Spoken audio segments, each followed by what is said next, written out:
السلام عليكم ورحمة الله وبركاته. اليوم نتحدثوا على تأهل فريق أولمبيك آسفي ضد فريق الوداد البيضاوي من كأس الكاف ربع النهائي. صراحة كرة كبيرة، شفنا مباراة شيقة صراحة. أولمبيك آسفي كيقدم مباراة كبيرة، كيلعب كرة خطيرة صراحة بدون مركب نقص. صراحة كنبغيو نباركو للفريق أولمبيك آسفي، مبروك ليه التأهل هذا، وهارد لاك فريق الوداد البيضاوي، وإن شاء الله وليما نتمناو الفوز بهذا الكأس إن شاء الله، وليما لا إن شاء الله تكون مغربية إن شاء الله.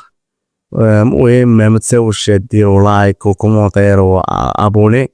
نخليكم مع آراء الصحافة الجزائرية ماذا تقول في هذا التأهل. شكرا لك. وهارد لك للوداد الفريق الكبير صاحب التاريخ العريق افريقيا الذي يودع البطوله اليوم. اذا مشاهدينا فاصل ثم نعود للحديث عن اهم النقاط الفنيه للشوط الثاني في هذه المباراه.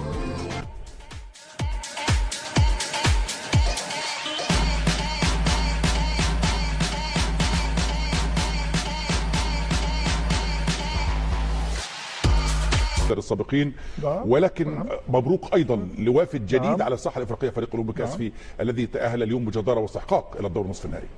كرة القدم تبتسم الذي يحترمها، تبتسم اللي يجتهد، تبتسم لمن لا يرتكب الاخطاء. اليوم نبارك لاولمبيك آسفي صراحه، قدم مباراه معقوله محترمه منضبطه، وهذا الانضباط هو اللي اعطاه الفوز. لماذا؟ لانه استغل العديد من الاخطاء اللي يرتكبها الوداد اليوم. الوداد اليوم لعب ضد نفسه، اخطاء متتاليه، لا من الحارس، لا من التغطيه، لا من الحراس، لا من تفكك في الدفاع، تفكك في الخطوط. الاختيارات من بدايه المباراه افقدت توازن الفريق، وهذا اللي جعل الفريق انه من بدايته لم يكن مميز. التوظيف كان غير جيد، التغييرات فهي كانت بعمليه ترقيع، يمين يسار، انت قلب دفاع، انت ظهير ايمن، انت ظهير ايسر. سياسه الترقيع لم تنفع، حتى وان الوداد لعب تقريبا ب10 لاعبين افضل، لكن كنت انتظر انه يدخل ناسي مكان مرابط، لان انت تحتاج الى مهاجم، وفي الاخير الظهير الايمن هو اللي كيسجل لك الهدف. لا اظن بان الوداد صحيح انه الان انتهت الكونفدراليه وممكن ان نتكلم، لان في وقت المناسب يعني المسابقه لازم نترك الفريق انه يشتغل، لكن الان لازم نتكلم على انتدابات، نتكلم على هل كانت انتدابات متوازنه. صحيح ان هناك شوفه للاداره انه تجيب نجوم جيد جدا، لكن لازم انك تكون هناك توازن ايضا، يكون عندك لاعبين ايضا يمنحون هذه النجوم. انا كما قلت عندك حكيم زياش ولو انه ارتكب خطا في الهدف، لكن لماذا يتواجد كظهير ايمن؟ لانك هناك سوء توازن، فقدان توازن الفريق، لان مكانه ليس كيلعب كظهير ايمن، لازم يكون في الامام. لذلك حكيم زياش يحتاج الى لاعبين على اجنحه السرعه. انت كنت تحتاج في الوقت اللي تحتاج الى السرعه ادخلت لاعب بطيء وهو مرابط، وعندك ناسي اللي سريع. انا لا افهم.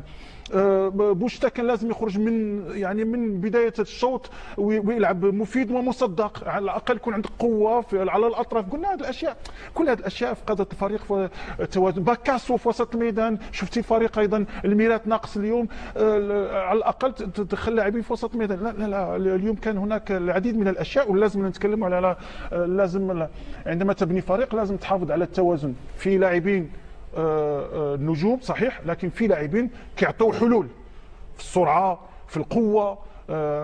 لازم انك تستغلهم وتبني بهم الفريق لا يبنى فقط باسماء، لكن يبنى بتوليفه، وهذه التوليفه لازم تحافظ على التوازن من كل واحد وفي دوره.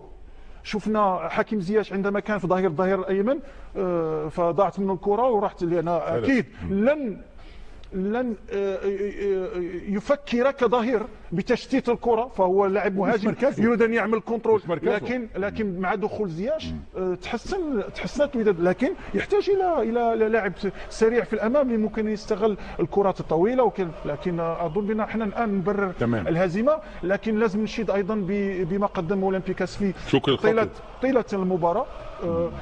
طيله المباراه كما قلت الانضباط، وانا قلت لك من بدايه المباراه لازم يحترم اولمبيكاس فيه لانه عنده امكانيات يقدم، وحتى لا يستحق انه يكون في المركز الاخير، لان شفته وتفرجت فيه في مباريات كثيره انه يقدم كره قدم جيده، ولذلك فانا كنت عارف بان اذا لم تحترم هذا الفريق ممكن ان يعاقبك لانه لم يرفض الهدايا. واولمبيكاس في مبروك لهم، والوداد هارد لك. لازم تبنيو هذا الفريق لازم يبنى بطريقه تكون اكثر ذكاء، لان النجوم فقط لا يعتمد عليهم، لازم النجوم وبعض اللاعبين اللي يكون عندهم حلول اخرى اللي ممكن تكون سرعه، قوه، اللي ممكن تستغل فيه وتستفد من لاعبي كحكيم زياش اللي الصراحه يقدم ما ينتظر منه، بتسجيل الاهداف بحضوره في المباريات. شفنا اليوم يريد ان يسجل اهداف وسجل هدف جميل جدا، لكن لازم العمل. وحتى كان هناك انذار امام في مباراه الوداد الاخيره اللي انتصر فيها ب4 أهداف ل3، كانت هناك التاخر الوداد 3 أهداف، وكنت قلت بان الوداد لازم انه يعمل على تحسين وتطوير الفريق من تلك المباراه. بالفعل طبعا اطلاله كامله ووصف كامل لما حدث في هذه المباراه، وتحديدا من جانب فريق الوداد، والتالق الكبير لفريق نادي طبعا اولمبيك اسفي الذي قدم مردود تكتيكي رائع في مباراه اليوم، واستطاع ان يتاهل الى الدور النصف النهائي بفضل طبعا مدربه الجديد المدرب التونسي شكري الخطوي، الذي نستمع ماذا قال بعد هذا التاهل التاريخي لاولمبيك اسفي. التاريخي. قلت في المؤتمر الصحفي بالأمس بأن فريقك سيندفع، سيحاول أن يباغت الوداد الرياضي، كنتم منظمين تكتيكيا. الأكيد أن هذا الفوز وتعادل بطعم الفوز، لأن التأهل هو فوز تاريخي بالنسبة لأولمبيك اسفي، وقد نجحت أنت شخصيا في هذه المهمة. بسم الله الرحمن الرحيم. كما كنت احكي ساعه دابور نقول ان شاء الله عيد مبارك لكل الشعب المغربي وسي الامه الاسلاميه. كما كنت احكي انا، انت قلت البارح في الكونفيرونس، مام حتى في الكونفيرونس بعد ما لعبنا في اسفي للامانه، معناتها حتى كي لعبنا في الميدان نتاعنا قعدنا مامنين بحظوظنا رغم النتيجه 1-1. ما نحيش الميريت بتاع الوداد، يقعد من احسن الفرق مش حتى في المغرب في افريقيا. اظن اليوم عملنا مباراه ممتازه جدا. ممكن حتى كان مش تحكي لي على الحمراء، حتى كي كنا ايجاليتي كانت البوزيسيون عندنا وكنا احنا مختارين اكثر من الوداد براتيكمون لو دو ماتش اللي خسرت فيهم مع المدى العام. حتى كي نشوف لي ستاتستيك البوزيسيون دو لا بال هي ضد اسفي. دونك لنا جرون برافو لي زاكتور هما ملاعبيتي، خاطر فريمون كانت امبيونس مزيانه برشا في الفيستير في التيران. اليوم يلزون ابليكي. شفت اليوم كنت نجم نعمل ان شوا نطيح البلوك ونقعد نستنى في ان كونتر وسا ديبون يجي ولا ما يجيش. اظن من السيكوند الاولانيه لعبنا احنا في الكات 3 بعد معناتها تكون عندنا كره ميليو دو تيران تحولوا 3-2-5 كي نبريسيو في 4-4-2. دونك كانوا 3 بلون اللي لعبنا بهم، مش كيما لعبنا واحنا طايحين واحنا في وسط التيران واحنا نبريسيو. نشكر برشا ملاعبيتي، تعرف اليوم ميم با مازلت ما عملتش شر، حتى ممكن ثم ملاعبيه مازلت ما نون با تونتيو الشانس نتاعهم. دونك جرون برافو. اليوم المخير نشكر الملاعبين الكل. مخير اليوم براتيكمون اول مباراه، ومعناتها وعطى معناتها هدايا ممتاز جدا. هارد لك الوداد ومبروك الاسفي بركان جيش.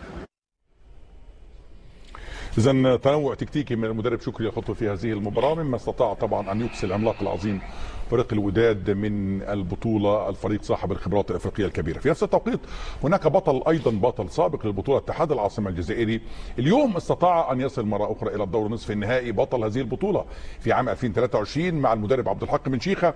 والأداء اليوم والفوز بهدف دون مقابل على بنيامة، اكتفى بهدف، ولكن هذا الهدف أهل فريق اتحاد العاصمة إلى الدور نصف النهائي.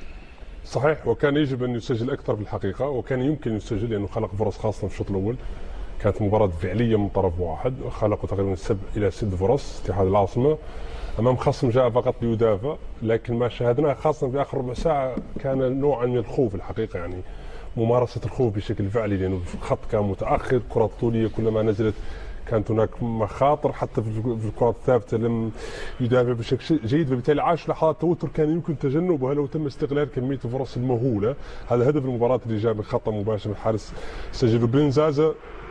لكن عموما من المهم ان ينتصر الفريق. الشوط الاول كان شوط ممتاز، شوط في الحقيقه شاهدنا في فريق يخلق فرص، اختراقات دراوي ميريلي، شاهدنا الكثير من العمل الهجومي من الاظهره، شاهدنا شوط مثالي في الحقيقه امام فريق متكتل، لكن لم يكن يعرف كيف يدافع بشكل جيد في الحقيقه، رغم انه دافع بخمسه في الخلف. لكن اتحاد العاصمه قام بشوط اول ممتاز، الشوط الثاني اقل، لحظات اخيره كانت صعبه، لكن من المهم ان يتاهل، واعتقد من الطبيعي ان يكون احد المرشحين لهذه البطوله رغم المشاكل اللي مر عليه الموسم والكثير من التغييرات خاصه المدربين. لكن من المهم ان يفوز الفريق. اعتقد ان الشوط الاول كان شوط جيد على عكس الشوط الثاني، وهي البطاقه حمراء كانت بكل تاكيد مستحقه بدون اي نقاش، انه كان تدخلا متهورا فيها، مش مخاطره عاليه، تاهل صعب بسبب اللحظات الاخيره، لكن